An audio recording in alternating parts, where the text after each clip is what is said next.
Alors, nous avons vu juste avant les différents modèles de coûts et l'impact que ça pouvait avoir sur le business model. Et vous avez donc eu ce petit exercice qui consistait à chercher sur Amazon différents types de vidéosurveillance, différentes solutions de vidéosurveillance avec des business models différents pour pouvoir illustrer ce que nous venons de dire. Alors, moi, j'ai fait aussi ma petite recherche, presque pendant le temps où vous cherchiez vous aussi, et j'ai trouvé des solutions avec des prix très différents pour quelque chose qui semble assez similaire.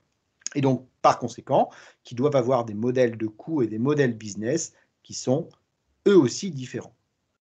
Alors ici, j'ai deux modèles que je veux mettre en évidence. Le premier, c'est la solution Xiaomi, qui est une caméra qui est connectée et qui utilise le Wi-Fi de la maison pour remonter les informations vers une application mobile, mais aussi vers une plateforme de centralisation des données de caméras connectées située en Chine.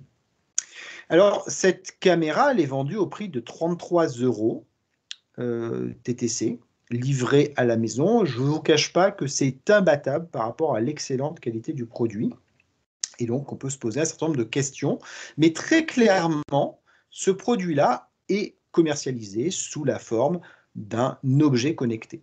Alors, il est fourni avec une application mobile, il est fourni avec un certain nombre de choses assez intéressantes, mais il faut se poser la question de comment Xiaomi peut maintenir la solution logicielle de la caméra et la solution logicielle qui est dans votre smartphone, ou même comment elle peut payer les services de cette grande société chinoise qui reçoit les flux d'à peu près toutes les caméras du monde pour éventuellement les traiter et vous les redistribuer. C'est une bonne question, mais en tout cas, on voit très clairement que dans le business model, eh bien, cette partie-là n'a pas été prise en compte. Donc, soit il y a des solutions que j'ignore ou que je n'ose imaginer pour à rentabiliser en fait ces coûts-là, soit très clairement, cette solution, à un moment donné, va être confrontée à des problèmes de sécurité ou à des problèmes de maintenance ou va être en obsolescence programmée.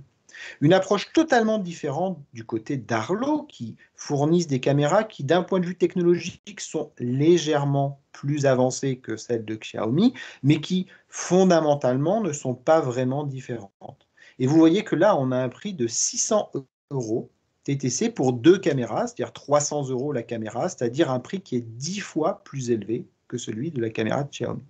Et là, on voit qu'on a une approche qui est totalement différente, qui n'est pas celle d'un device maker, dans le sens où il ne s'agit pas de faire un markup de 20 ou 30% sur un coût de fabrication de matériel, mais il y a bien prise en compte de coût de la solution logicielle.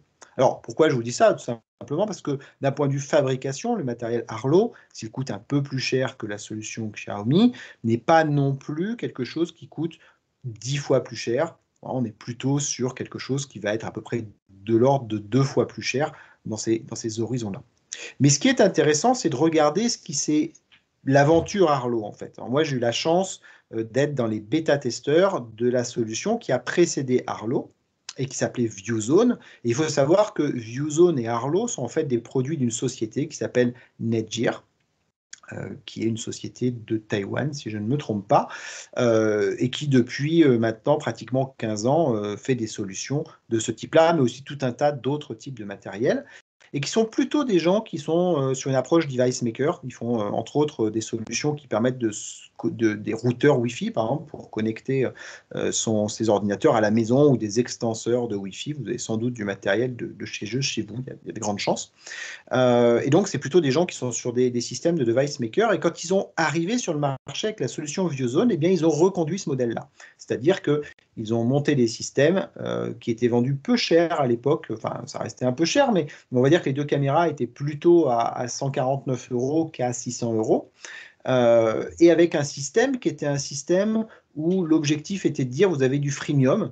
C'est-à-dire, si vous utilisez les caméras telles quelles, eh bien, vous n'avez pas de coût supplémentaire, mais vous pouvez prendre un abonnement avec des features supplémentaires. Alors, c'est un peu la solution qu'essaye de mettre en place Xiaomi, mais ce qu'a constaté euh, ViewZone, enfin Netgear, et ce que constatent tous les gens qui ont ce mode d'approche, c'est qu'en fait, si vous devez fournir suffisamment de features pour que le produit soit utilisable sans abonnement, sinon vous ne le vendez pas initialement, et le nombre de personnes qui vont prendre le freemium est tellement faible que vous n'avez aucune chance d'arriver à amortir l'ensemble des frais de la communauté sur ces quelques personnes qui prennent les options payantes. Donc, ViewZone, très clairement, a été dans une situation où, mois après mois, ils ont perdu de l'argent avec leur solution, si bien qu'ils ont été obligés de créer une obsolescence programmée. Et ils l'ont fait au travers de la non-mise à jour des logiciels. Donc, au début, les solutions ViewZone ont commencé à ne plus marcher sur les mobiles parce que les applications mobiles n'étaient pas mises à jour, n'étaient plus compatibles avec les nouvelles versions de systèmes d'exploitation, que ce soit Android ou que ce soit iOS. Puis, ils ont stoppé aussi la mise à jour de la plateforme web, qui a fini par mourir récemment, alors avec la fin de Flash, puisque cette plateforme utilisait Flash, mais même précédemment, ils avaient déjà commencé un petit peu à tout couper. Alors que les caméras, elles, fonctionnent encore toujours très bien. C'est de l'excellent matériel, mais dont le service a été coupé, faute de pouvoir le financer. Alors la solution qu'a trouvé Netgear a été de changer de marque. Ils ont créé Arlo, qui est exactement le même produit que ViewZone. Le look a un peu changé, la technologie s'est améliorée, mais fondamentalement, c'est le même produit. Mais par contre, cette fois, ils n'ont pas fait la même erreur et ont intégré plusieurs années de service à l'intérieur du produit. C'est pour ça que vous le payez 600 €. Ce n'est pas que les caméras valent cher, c'est qu'à l'intérieur de ce prix, en fait, vous avez sans doute l'équivalent de 10 années de service que vous payez à l'achat. Alors, dans un modèle tel que la vidéosurveillance, c'est quelque chose qu'il est possible de faire avec un produit de qualité, c'est plutôt le cas des Arlo, et parce que dans ce monde-là, la moindre alarme pour le domicile coûte au moins 1 000 €. Donc finalement, l'utilisation de caméras connectées autour de 600 € permet de faire sa propre alarme à un coût qui est dans le coût du marché. Et donc le système fonctionne et cette marque marche plutôt bien, malgré qu'on puisse trouver qu'elle a un prix qui est 10 fois plus élevé qu'une solution comme Xiaomi, comme on a vu. Donc vous voyez que l'impact du modèle de coût a des répercussions très importantes, non seulement sur le business model qui va être retenu, avec intégration de services tous les mois, avec intégration de services one-shot ou sans intégration de services, et que ça va avoir un impact considérable sur la viabilité du produit dans le temps. Viabilité qui va passer soit pour le client, soit par l'assurance d'un bon niveau de sécurité, le fonctionnement dans la durée, ou qui va pouvoir au contraire passer par une obsolescence programmée nécessaire, malheureusement, ou par un risque potentiel sur votre sécurité, soit à terme, soit éventuellement au fil du temps. Alors, je vais prendre un deuxième exemple, toujours sur ma merveilleuse source qui est Amazon pour regarder ça, pour illustrer un autre modèle d'affaires qui est celui du récurrent, de l'abonnement. Et là, je vais vous prendre des trackers. Et donc les trackers, c'est des solutions qui permettent d'avoir un suivi GPS d'un objet ou d'un animal, dans le cas que j'ai choisi, et donc qui va vous permettre de suivre des déplacements d'un véhicule ou d'un animal. Et encore une fois, sur ces systèmes-là, on va trouver plusieurs types de modèles d'affaires. Le premier que vous voyez en haut, c'est un modèle d'affaires de device maker, donc des gens qui ont fabriqué un objet électronique et qui le vendent avec une plus-value. Donc ici, on a un produit à 53 €. Ce produit-là, comme il est, ne va absolument pas fonctionner. Vous vous rappelez des 3 étapes qui vont être nécessaires, des 3 étages qui sont nécessaires. Ici, on a l'objet, il va donc falloir qu'il communique avec un réseau, puisque dans ce cas-là, on est sur un objet mobile, donc il va lui falloir un réseau public. Et donc, dans cet objet-là, en plus des 53 €, il faudra prendre en compte qu'il faut ajouter une carte SIM qui va permettre de le faire communiquer. Et cette carte SIM va générer un coût récurrent, mais vous voyez que ce coût récurrent ne va pas avoir à être supporté par le fabricant de l'objet connecté, puisque c'est vous qui, de façon additionnelle, allez l'ajouter dans l'usage. Alors cet objet-là vient aussi avec une application, c'est ce que l'on voit un petit peu sur la capture d'écran en haut à gauche. marche. Et là, il va falloir se poser des questions, et les mêmes que celles qu'on a eues précédemment. Cette application va exister au jour de l'achat. Comment va-t-elle être maintenue dans le temps? Et si elle n'est pas maintenue dans le temps, quelle est la durée de vie réelle de votre solution GPS? À partir de quel moment va-t-elle devenir obsolète et donc ne va plus fonctionner? Donc on va retrouver exactement les mêmes questions que ce qu'on a vu précédemment sur cette solution-là, vendue comme un objet.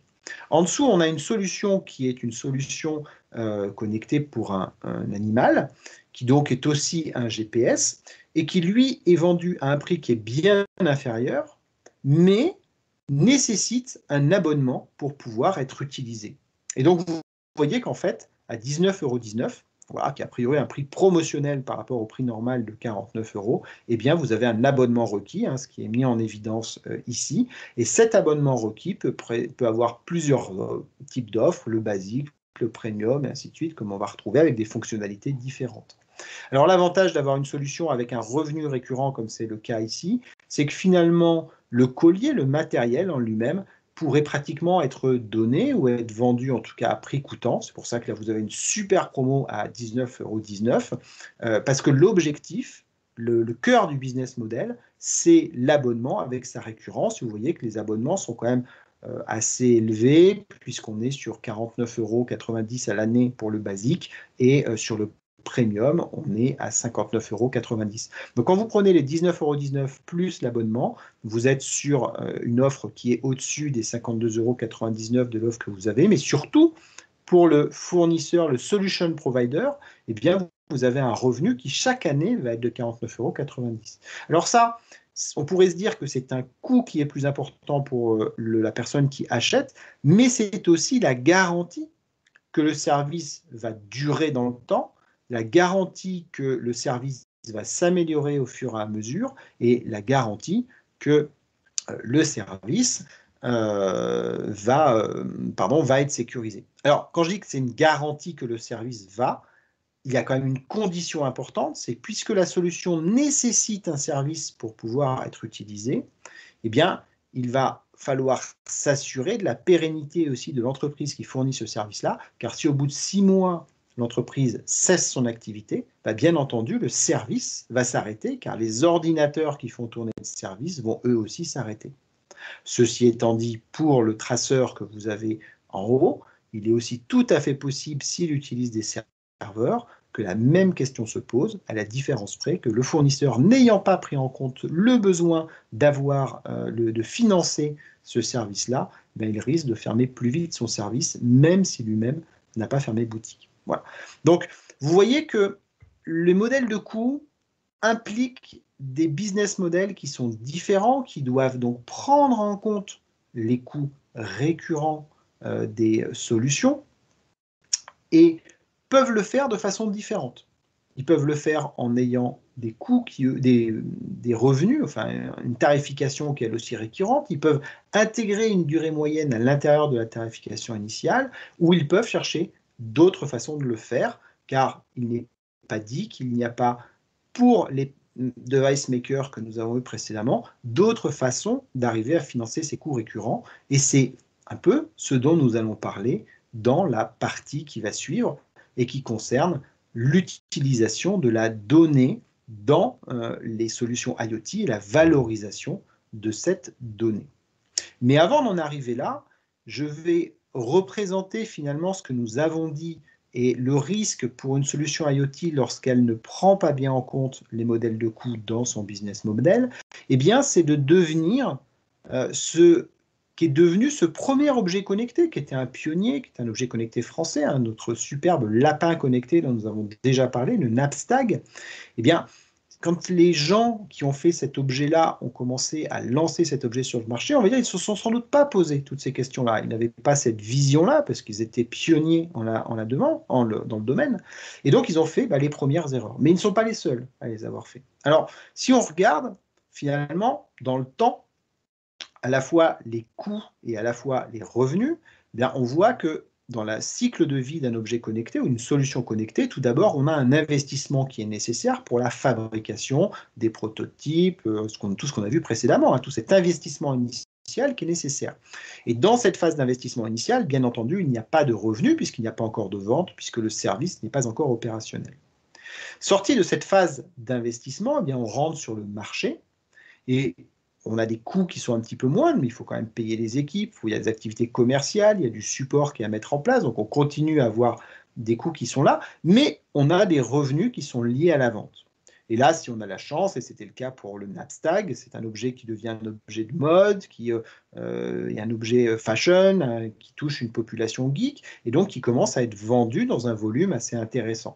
Et donc on rentre dans ce que j'appelle la fashionable période, le moment où les volumes augmentent, les revenus rentrent, l'argent rentre, et finalement on peut arriver dans cette étape magnifique où la somme des revenus devient supérieure à la somme des coûts engagés, et donc on se dit que ça y est, on a réussi, on tient quelque chose, notre système marche, notre business model est rentable. Et c'est là où on peut avoir une très très mauvaise nouvelle, une très grosse déconvenue, c'est que l'effet de mode, surtout dans des objets comme un Napstag, une fois que vous avez vendu une Napstag à peu près tous les geeks, vous aurez du mal à en vendre à Madame Michu. Donc à un moment donné, vous arrivez sur un plateau.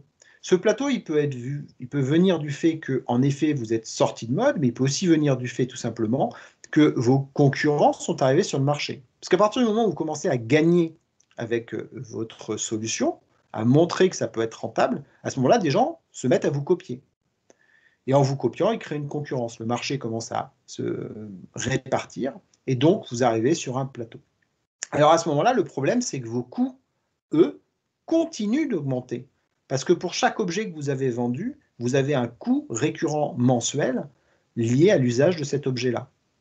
Et donc, si vous n'avez plus les revenus en face qui viennent de la vente de nouveaux produits, eh bien, il arrive à un moment où les courbes se recroisent. Alors, cette phase-là, c'est ce que j'appelle la phase de désillusion, le moment où on s'est dit on gagne beaucoup d'argent, mais on voit que finalement l'argent s'amenuise en entrée et que les coûts continuent d'augmenter, parce que plus vous en avez vendu et plus les coûts augmentent vite en plus, bien entendu. Voilà, il y a un moment où les courbes se recroisent. Et le moment où les courbes se recroisent, ce que j'appelle la vallée de la mort, la Death Valley, c'est le moment où il n'y a plus vraiment de vente, où vos coûts continuent et où vous mangez de l'argent chaque jour. Et donc à ce moment-là, eh bien, les caisses sont vides.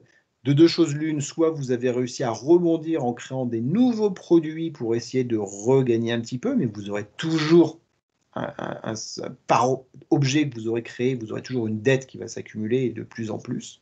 D'accord. Soit vous périclitez. Et c'est ce qui s'est passé pour Napstag, qui a essayé de rebondir d'ailleurs, parce que Napstag, derrière, a essayé de refaire une solution un peu différente avec un objet qui s'appelait Mother, qui était très en avance, encore une fois, par rapport à la révolution des objets connectés, et qui avait décidé d'intégrer la totalité des coûts de service upfront à l'achat de l'objet. Le résultat, l'objet était beaucoup trop cher, et ça n'a pas du tout fonctionné non plus. Voilà. Parce que le modèle de Netgear, mais sur un marché où les gens n'ont pas 350 ou 349, je crois, à l'époque, euros à mettre pour un gadget. Alors, dans ce même espace-là, on va parler de Napstag, qui est assez ancien, mais on peut mettre Fitbit aussi. Fitbit, c'est très intéressant, c'est-à-dire que je ne sais pas, selon l'âge que vous avez, si vous connaîtrez Fitbit, moi j'ai eu la surprise de me rendre compte que les moins de 25-27 ans ne connaissent pas la marque Fitbit. Alors que Fitbit, ça a été le cadeau que tous les quarantenaires d'aujourd'hui se sont offerts il y a de ça 6-7 ans. Donc c'est quelque chose de très proche, que pratiquement tout le monde a connu dans une tranche d'âge, mais que les 25 ans, autour de 25 ans et moins, d'aujourd'hui ne connaissent pas. Ce sont aussi des gens qui ont inventé quelque part la montre connectée. Mais si vous reprenez Fitbit, vous retrouvez la même chose. C'est-à-dire qu'il y a un investissement initial, il y a une période où c'était la mode, c'était le cadeau que tout le monde s'offrait à Noël. Et puis, eh bien, à un moment, il y a les concurrents qui arrivent sur le marché, il y a d'autres modes qui arrivent pour les cadeaux d'anniversaire et de Noël. Et donc, on a des coûts derrière Fitbit qui deviennent trop importants et la marge qui devient très faible. Alors, on va reparler de Fitbit parce que Fitbit, en fait, n'avait pas complètement oublié ces modèles de coûts. Ils les avaient bien intégrés, mais ils avaient trouvé des solutions autour de la vente de la donnée. Sauf que nous verrons pourquoi les solutions autour de la vente de la donnée peuvent être très efficaces, mais aussi très dangereuses. Donc on reparlera de ça un tout petit peu plus tard. Et je vous propose justement de voir cette introduction de la donnée dans le business model, mais on reparlera un petit peu plus tard de ce qui est arrivé à Fitbit. Voilà. Alors, quand en effet, on est dans une situation où on veut avoir un revenu récurrent, mais où ce revenu récurrent ne peut pas venir d'abonnement ou de paiement spécifique, eh bien, dans ce cas, on peut avoir, et on doit avoir d'ailleurs, recours à l'exploitation de la donnée. Alors j'aurais tendance à dire que même si vous avez des revenus qui sont récurrents, il faut toujours considérer l'exploitation de la donnée. Je vous rappelle que l'objectif d'un objet connecté, c'est de capter de la donnée. Capter de la donnée pour l'enrichir et lui donner de la valeur. Alors, pour la plupart des solutions connectées, eh bien, il y a deux façons de valoriser la donnée. Il y a la première, qui est finalement de donner un intérêt à l'utilisation de la solution connectée. Si je reprends l'exemple du Fitbit, si j'achète un Fitbit, alors pour ceux qui ont moins de 25 ans, le Fitbit, c'est un bracelet connecté qui compte les pas. Et l'objectif de tout ça, eh bien, c'est de connaître l'exercice physique qui est fait de façon régulière, de pouvoir se mesurer, le comparer, d'avoir des challenges. Et l'objectif in fine, c'est d'être en meilleure santé en ayant une activité physique plus régulière et plus important. Et le système vous invite et vous motive en fait pour arriver à faire ce genre de choses. Voilà.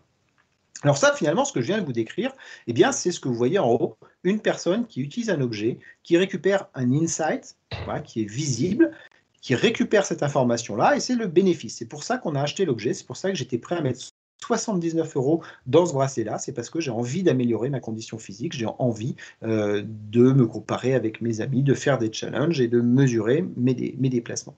Voilà. Donc ça, c'est la raison pour laquelle on va utiliser le produit. Ce que j'appelle un insight, c'est un indicateur à valeur ajoutée. C'est-à-dire que quand je suis avec un Fitbit, c'est simplement un appareil qui est un podomètre connecté, donc ça fait que compter des pas. Alors, on peut avoir des fonctions un peu plus avancées, mais on va dire globalement, ça fait que compter des pas. Un insight, c'est quelque chose qui, par exemple, va transformer ces pas en énergie dépensée, qui, en fonction de la fréquence des pas, va être capable de déterminer si je marche, si je cours, si je saute, si je monte des marches. Voilà. Donc, il va être capable d'aller plus loin de façon très intelligente, être capable de calculer la consommation d'énergie que j'ai fait, par exemple. Voilà. Donc, l'insight, c'est de l'extraction de valeur, hein, c'est créer de la valeur à partir d'une donnée plus brute qui est remontée par l'objet connecté. Donc, il y a l'insight qui est visible, c'est-à-dire celui que moi, en tant que consommateur, je vais utiliser assez directement avec mon système et qui justifie la raison pour laquelle je vais capter des données et les remonter à la plateforme. Cette Visible Insight n'est qu'en fait la partie immergée de l'iceberg et ne doit être que la partie immergée de l'iceberg. L'ensemble des données, elles, vont être réunies ensemble, c'est-à-dire l'ensemble des données de mon objet, mais aussi l'ensemble des données de tous les objets, de toutes les personnes qui utilisent, par exemple, cette solution Fitbit, et ces données-là vont être agrégées. Et il faut bien comprendre qu'une donnée, quand elle est unitaire, elle peut avoir une certaine valeur. En gros, 79 € si c'est le prix que j'accepte de mettre dans le système pour avoir ce service-là. Mais elle va avoir une valeur beaucoup plus importante quand elle est agrégée avec toutes les autres données équivalentes. On en reparlera un petit peu plus tard. Et donc, à partir de cette donnée massifiée, eh bien, je peux créer de nouveaux insights, de nouveaux indicateurs à valeur ajoutée et à valeur très fortement ajoutée. Et ces nouveaux insights, je peux les commercialiser auprès d'autres personnes. Dans le cas de Fitbit, par exemple, les données de déplacement des individus peuvent être communiquées, alors soit dans des objectifs marketing avec l'accord ou non des participants, soit de façon plus anonyme dans un objectif d'étude, à des acteurs comme des mutuelles ou des assurances maladie. Parce que finalement, si vous voulez assurer une personne en ayant le moins de chances qu'elle ait un risque cardiovasculaire, par exemple, eh bien, il faut prendre des gens qui ont une activité régulière. C'est pour ça qu'on a même vu le truc qui devenait un petit peu fou à des moments où on avait des machines qui faisaient simuler des pas de façon à ce que des Fitbit enregistrent des pas qui n'existent pas, dans le but sans doute ensuite que le propriétaire puisse avoir un bon profil de santé pour avoir une réduction sur son assistance, sa mutuelle santé. Donc, on peut avoir un truc un peu fou, hein, bien sûr, derrière tout ça. Mais comprenez qu'en fait, cette simple donnée de nombre de pas, eh bien, si elle est traitée avec de l'intelligence, elle peut intéresser un certain nombre d'entreprises et donc, par conséquent, elle peut se commercialiser par ailleurs. Elle peut se commercialiser de façon récurrente ou elle peut se commercialiser de façon ponctuelle pour une personne ou de façon groupée pour des études et ce genre de choses. Et alors, vous voyez qu'ici, on peut créer donc un deuxième business model. On n'est pas obligé d'avoir un seul business model. On peut avoir en haut un business model de type objet. Je vous vends quelque chose qui va être un prix one shot et sans abonnement. Et pour ce qui est de mes coûts récurrents, eh bien, je vais les faire supporter par un deuxième business model qui, lui, est un business model récurrent de vente de data, de vente d'indicateurs à des industries qui sont intéressées par cette donnée-là. Donc, pour toutes les idées d'objets connectés que vous avez pu avoir, et généralement, vous avez une idée qui s'applique sur la partie du haut, d'accord? Eh bien, il faut se poser la question de quelles sont les données que je vais récupérer. Est-ce que ces données, quand je les regroupe, je peux leur donner plus de valeur? En général, la réponse est oui. Et ensuite, surtout, ces données-là, comment je peux les exploiter soit en interne ou alors comment je peux les commercialiser à l'extérieur, vers quel marché, autour de quelle personne et avec quelle valeur. Alors, pour la suite de notre exercice, eh bien, avant de vraiment rentrer dans la valorisation de la data, je vous propose de reprendre l'exercice fil rouge que nous avons, de reprendre les différentes idées business que vous avez identifiées. Sur les 5 idées business qui ont été identifiées, je vous recommande de prendre 3 d'entre elles, c'est-à-dire celles qui vous semblent les plus intéressantes d'un point de vue revenu, celles que vous aviez classées précédemment comme étant les 3 plus intéressantes, et de regarder les différents business models que vous pourriez appliquer à ces idées-là. Donc, business model principal, comme nous voyons ici en haut, avec la raison pour laquelle on capte la donnée, sa valorisation et qu'est-ce que l'on en obtient. Éventuellement, combien ça peut se vendre ou au moins combien ça peut vous rapporter. Et ensuite, dans chaque cas, se poser la question de est-ce qu'il est possible d'exploiter les données captées par l'ensemble de cette flotte de capteurs pour créer une nouvelle valorisation de ces données dans un autre contexte. Donc, je vous laisse le temps de faire cet exercice et on se retrouve après pour parler de la donnée et la valorisation de la donnée.